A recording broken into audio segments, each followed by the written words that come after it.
2. Is death by government permission only? Recently, the newsletter The Intellectual Activist spoke of the possibility of death by government permission only. What this periodical referred to was that 12 states are considering legislation to restrict the freedom of businesses to close down.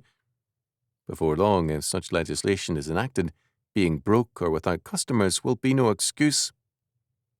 The details vary from state to state, but the proposals seek to protect the jobs of all employees. Such legislation raises some interesting questions. Why not make it illegal for tenants to move out and leave an apartment owner with empty units?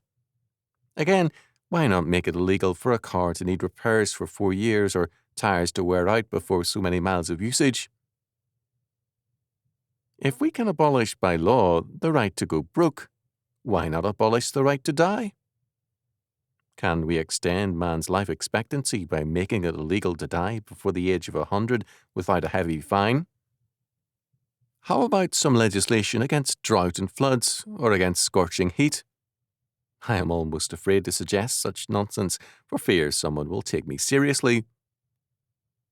Legislators I know tell me of the sometimes far-out measures which are put into the hopper.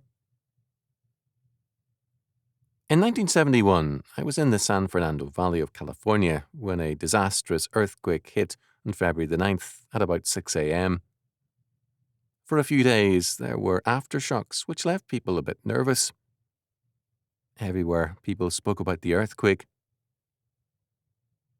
The classic line came from a woman in a supermarket checkout line whom I heard say, "Why doesn't the government do something about it?" Our problem today is that the government is doing something about almost everything and doing it badly. We are treated as incompetents by federal officials, as though we are stupid children in need of being controlled. Recently, a very able businessman went to an Internal Revenue Service office for an audit. After about 2 hours of treatment as a bad boy and as an incompetent, he asked for a restroom break. He told me he was almost tempted to raise 1 or 2 fingers and ask, "Please, teacher, can I go?" Anytime we are treated as anything less than responsible adults, our freedom is threatened. Children do need supervision, care, and a certain amount of control, but adults need freedom to exercise their maturity.